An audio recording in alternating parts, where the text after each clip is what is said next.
So the site we're looking at is a Brockway disc golf course in Rosemount, Minnesota. To start off with, I'll tell you a little bit about the site. So the site was formerly a golf course, and that was right up until about 2005. So back then there was a maintenance plan in place, but currently there is no maintenance plan. There's no cultivation, no aeration, no fertilization, all those kind of things. Just mowing is the plan, so they mow once or twice a week, and that's about it. So the site is mostly covered by turf, and there are quite a few wooded areas all around the course too, so those are going to be dense wooded stands. In general, the site is fairly successful. There are a few problems, but it's nothing major. A few minor problems, so a few turf problems, a few weed problems, and then soil compaction is a big issue there. But for the most part, it's nothing major, I mean.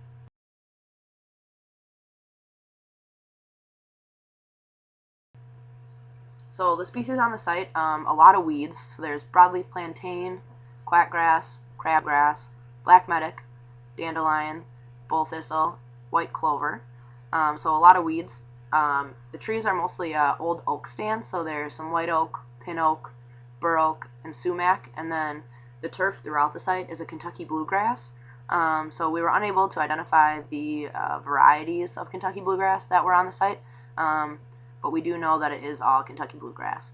And the big problem with that is that it's not an appropriate species in a lot of the areas, so I'll get to this later, but I'll just touch on it right now. Kentucky bluegrass isn't shade tolerant, so it's not going to do well in a lot of the shady areas on the site.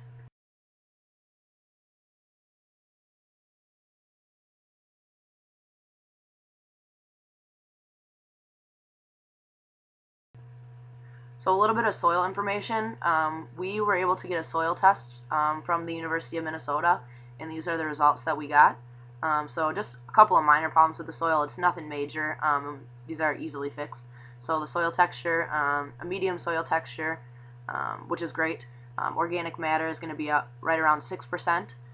Soil pH is going to be right around 6.6, so that's pretty good. Phosphorus in parts per million is 20. Potassium in parts per million is 99, and there's no lime in the soil at all. So the main problems that we are seeing after looking at the site and visiting the site and kind of assessing everything that we saw, drainage, not a big issue, but still could be an issue sometimes. Leaf litter in the fall was a big thing that we saw. Soil compaction is a huge issue. Shade is a really big issue, and weeds, a pretty big issue there as well.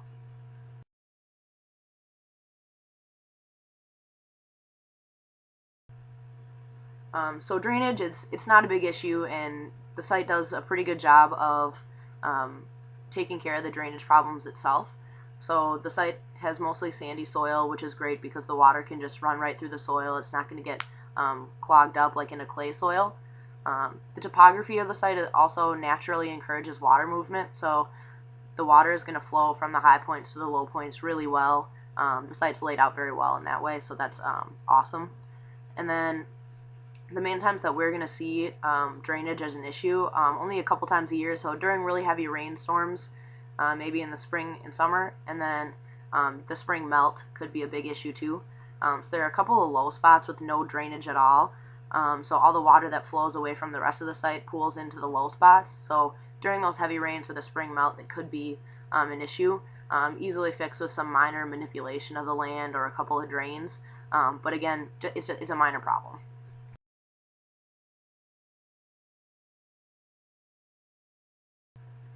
A big problem that we did see was soil compaction, but that's a very easy fix. So given that it's a disc golf course, it's going to be a really high foot traffic area, and with a lot of people walking on the soil, that soil's been really compacted, and when it's compacted, the nutrients and the water can't really get into the soil very well. So easy fix for that is going to be aeration. So we would recommend aerating twice every year, once in the spring and once in the fall. So in the spring, just open it up and let the water and the nutrients, and seed too if you seed in the spring, really work themselves in there. And then in the fall, after a season of traffic, that's going to be a good option. And then just on aeration, make sure you're using the hollow core tines. So the solid core tines can sometimes compact the soil worse than it was before. So with the hollow core tines, it'll actually take the cores of soil out of the turf areas instead of just compacting it worse.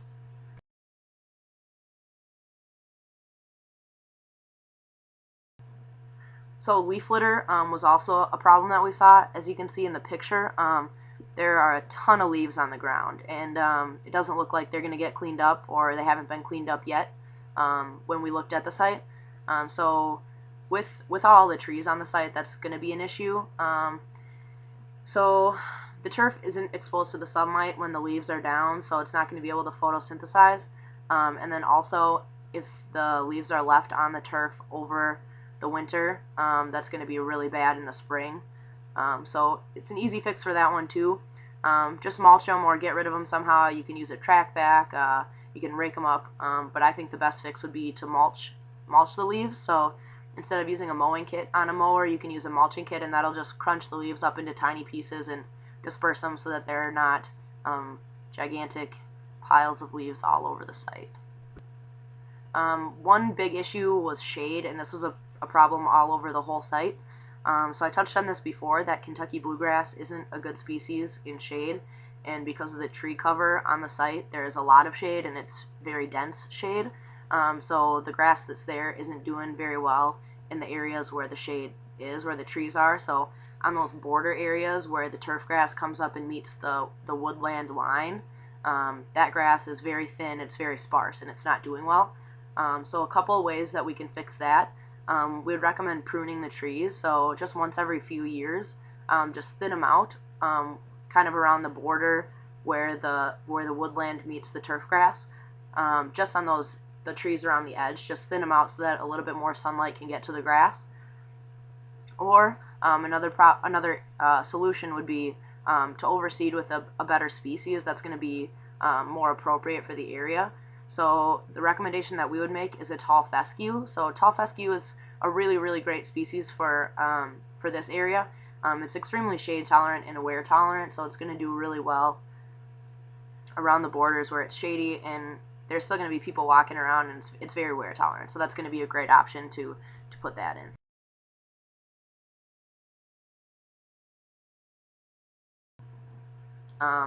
Another issue that we saw throughout the site was weeds, and there were a lot of them. So there's no herbicide in place right now, or no weed fighting plan pretty much. So that could be a combination of a couple of things. So there's a lot of shade on the site, and as I just said, the Kentucky bluegrass doesn't do well, and so when that grass thins out, the weeds are going to come in and they're going to thrive because they don't have any competition. So as long as the turf is struggling, there are going to be a lot of weed problems. So a lot of ways to fix this problem. An easy solution would be an herbicide if it's in the budget.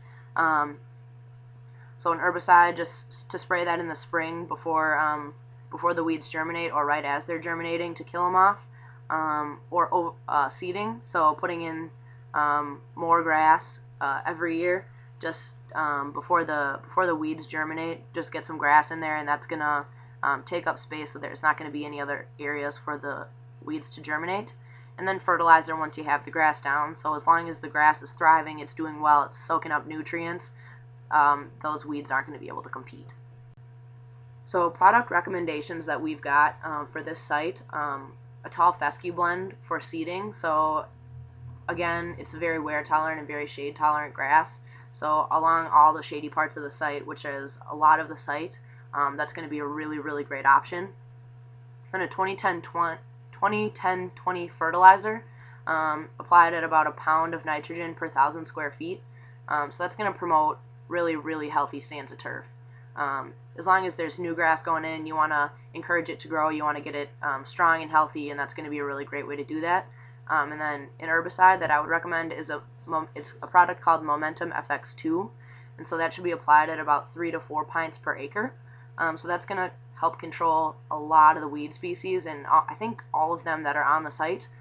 So that's something that can be applied in the spring after the new grass has germinated, or if you're not planning on seeding, you can just apply it in the spring, and that's going to be something that's going to knock out the weeds before they even germinate.